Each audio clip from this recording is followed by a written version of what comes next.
রমজান মাসে কখন স্ত্রী সহবাস করবেন? আমরা অনেকেই জানি না রমজান মাসেও স্ত্রীর সাথে সহবাস করা যায়, আর জানলেও কোন সময় করা যায় তা জানি না।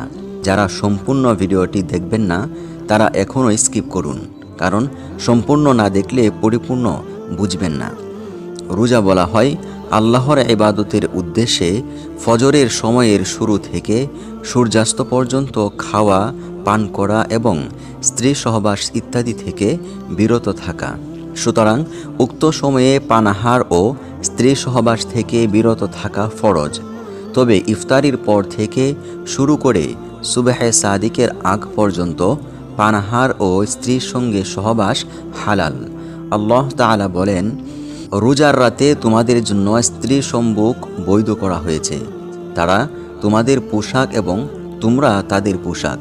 আল্লাহ জানতেন যে তোমরা আত্মপ্রতারণা করছ, তাই তো তিনি তোমাদের প্রতি সদয় হয়েছেন এবং তোমাদের অপরাধ ক্ষমা করেছেন। অতএব এখন থেকে তোমরা তোমাদের পত্নীদের সঙ্গে সহবাস করতে পারো এবং আল্লাহ তোমাদের জন্য যা লিখে রেখেছেন তা কামনা করো। আর তোমরা পানাহার করো যতক্ষণ কালো সুতা হতে উষার সাদা সুতা স্পষ্টরূপে তোমাদের নিকট প্রতিভাত না হয়। অতঃপর রাত্রি পর্যন্ত রোজা পূর্ণ করো। সূরা বাকারা 187। তবে এখানে মনে রাখতে হবে, কোনোভাবেই যেন সুবহে সাদেকের পর থেকে মাগরিবের সূর্য অস্ত যাওয়ার আগ পর্যন্ত এই সময়ের ভিতরে স্ত্রীর সাথে কখনোই সহবাসে লিপ্ত না হয়। যদি কেউ এই সময়ের ভিতরে রমজান মাসে রোজা রাখা অবস্থায় এই দিনের বেলা সহবাসে লিপ্ত হয় স্ত্রীর সাথে, তাহলে তার উপর কয়েকটি হুকুম আরোপিত হবে। নাম্বার 1, সে গুনাহগার হবে। নাম্বার 2, তার সেই দিনের রোজা নষ্ট হয়ে যাবে। নাম্বার 3, সেই দিনের বাকি অংশ পানাহার ও যৌন মিলন থেকে বিরত থাকতে হবে। নাম্বার 4, সেই দিনের রোজা কাজা করা ওয়াজিব হবে এবং রোজার কাফারা ওয়াজিব হবে, অর্থাৎ লাগাতার 60 দিন রোজা রাখতে হবে। একটি দীর্ঘ হাদিসে আছে, এক ব্যক্তি রাসূলুল্লাহ সাল্লাল্লাহু আলাইহি ওয়াসাল্লামের নিকট এসে বলল, আমি রোজা অবস্থায় স্ত্রী সহবাস করেছি। রাসূলুল্লাহ সাল্লাল্লাহু আলাইহি ওয়াসাল্লাম তাকে কাফারা আদায়ের নির্দেশ দিয়েছেন।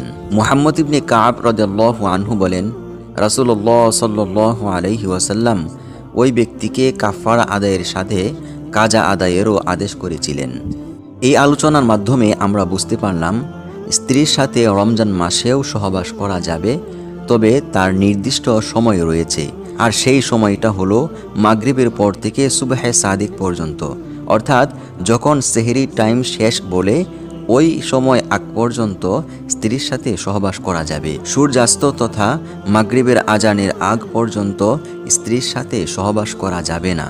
সহবাস ছাড়া স্ত্রীকে চুম্বন করা, স্ত্রীকে জড়িয়ে ধরা, যদি বীর্যপাতের সম্ভাবনা না থাকে, সহবাসে লিপ্ত হওয়ার সম্ভাবনা না থাকে, তাহলে স্ত্রীকে চুম্বন করা বা জড়িয়ে ধরলে রোজা নষ্ট হবে না। এ সম্পর্কে আরও একটি ভিডিও রয়েছে, যদি দেখতে চান তাহলে ডিসক্রিপশন বক্সে দেওয়া লিঙ্কে ক্লিক করে ভিডিওটি দেখে নিন। ভিডিওটি ভালো লাগলে ভিডিওতে একটি লাইক দিয়ে চ্যানেলটি সাবস্ক্রাইব করুন।